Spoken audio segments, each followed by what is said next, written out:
innufa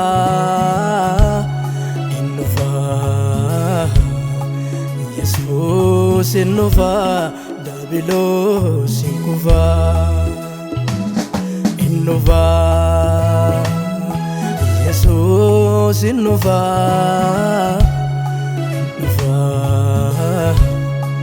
Yesus innufa Dabilos inkufa Gaafa sana homaan jiru birranna Gooftaa wajjin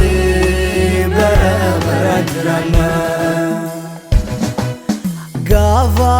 sana homaan jiru birranna Gooftaa wajjin bara baraan jiraanna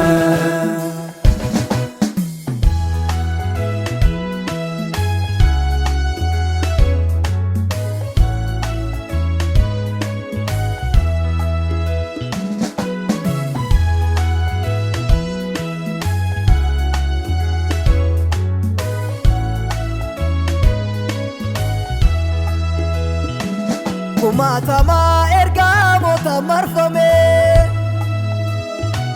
ulfinni isaatti yoon irratti argame Kumaatama ergamoota marfame ulfinni isaatti yoon irratti argame Dajennaatee dayyaatu kara karaa Holichatu ibsa bara bara Holichatu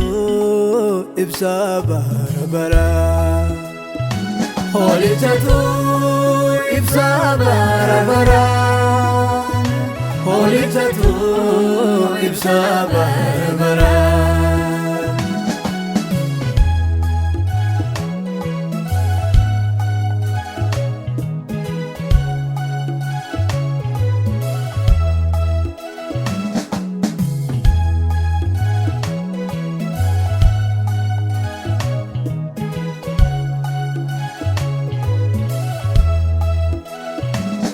Kulamtee gaadi buuti Yerusaalem haaraani Achi keessan jiraadha nabiteera dhiigaani Kanaaf anas ol eega michuu kootu olii dhufa Mogolee koo laaffisu adeemsi kootti fufa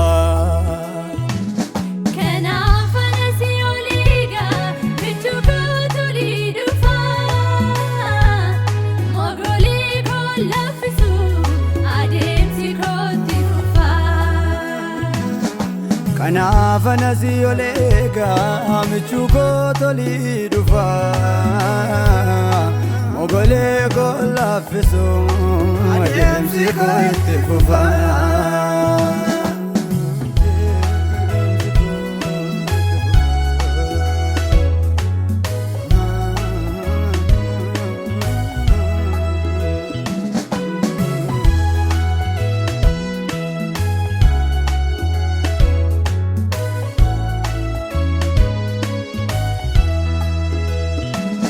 Inni maqaa Waaqayyoon dhufu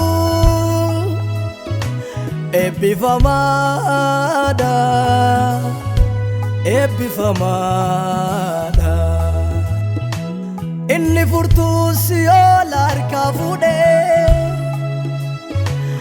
eebbifamaadha eebbifamaadha Inni maqaa Waaqayyoon dhufu eebbifamaadha eebbifamaadha Inni furtuu Si'ool harkaa fuudhee eebbifamaadha eebbifamaadha Inni ture inni jiru inni dhufuuf jiru eebbifamaadha eebbifamaadha Hosaa'inaa Hosanna, Hosanna, Jesus Hosanna. Hosanna, Hosanna, Hosanna, Jesus Hosanna. Uffata isaanii dhiiga hoolichaan kan miiccatanii hamaanin arguu baruma baraane waan ta'anii. Uffata isaanii dhiiga hoolichaan kan miiccatanii hamaanin arguu baruma baraane waan ta'anii. Uffata isaanii dhiiga hoolichaan kan miiccatanii hamaanin arguu baruma baraane waan ta'anii.